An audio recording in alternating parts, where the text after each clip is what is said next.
IPL 2025 సీజన్లోనూ Dhoni ఆటను చూసే అవకాశం ఉందని క్రికెట్ వర్గాలు చెబుతున్నాయి. గత సీజన్లో లోయర్ ఆర్డర్ కంటే దిగువన ధోనీ బ్యాటింగ్కు వచ్చాడు. ఆఖరి ఓవర్లలో దూకుడుగా ఆడి పరుగులు రాబట్టాడు. ఇప్పటికే కెప్టెన్సీ కూడా వదిలేసిన ధోనీ వచ్చే సీజన్లో ఇంపాక్ట్ ప్లేయర్గా బరిలో దిగుతాడని అంతా ఊహించారు. కానీ ఇప్పుడు ఆ రూల్నే పక్కన పెట్టేసే అవకాశం ఉందనే కథనాలు వస్తున్నాయి. ఈ క్రమంలోనే ఎంఎస్ ధోనీని అన్క్యాప్డ్ ప్లేయర్గా తీసుకునేందుకు సీఎస్కే మొగ్గు చూపిస్తోందని సమాచారం.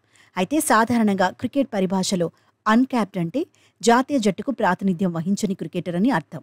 దేశవాళిలో ఆడుతూ అంతర్జాతీయ క్రికెట్లోకి ఇంకా అడుగుపెట్టని వారిని అలా పిలుస్తుంటారు. అదే సమయంలో అంతర్జాతీయ క్రికెట్కు వీడ్కోలు పలికి 5 ఏళ్లు పూర్తి చేసుకున్న క్రికెటర్లను ఇలానే వ్యవహరిస్తుంటారు. సదరు ప్లేయర్ను అన్క్యాప్డ్గా భావించే ఆస్కారం ఉంది. అయితే ధోనీ విషయంలో దీనిని అమల్లోకి తీసుకురావాలని సీఎస్కే విజ్ఞప్తి చేసినట్లు సమాచారం.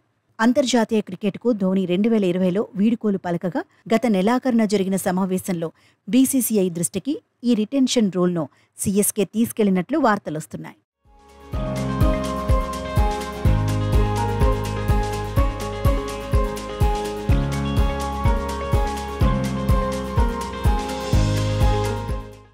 అయితే సీఎస్కే విజ్ఞప్తిపై బోర్డు కూడా సానుకూలంగా స్పందించినట్లు తెలుస్తోంది. ఈ రూల్ అమల్లోకి వస్తే నిధుల పరంగానూ చెన్నైకి ఎంతో ప్రయోజనం ఉంటుంది. ప్రస్తుతం ధోనీ 12 కోట్ల వరకు తీసుకుంటుండగా ఒకవేళ అన్క్యాప్డ్ ప్లేయర్గా బరిలో దిగితే అతడికి 4 కోట్లకు మించి ఇవ్వాల్సిన అవసరం ఉండదు.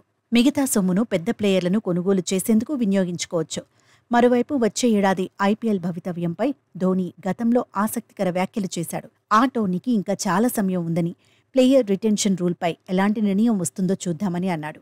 ఇప్పుడు బంతి మన కోర్టులో లేదని, ఒక్కసారి నియమ నిబంధనలు ఖరారైతే అప్పుడు నిర్ణయం తీసుకుంటానని స్పష్టం చేశాడు. ఏదైనా సరే జట్టు ప్రయోజనానికే మొదటి ప్రాధాన్యం ఇస్తానని ధోనీ వెల్లడించాడు.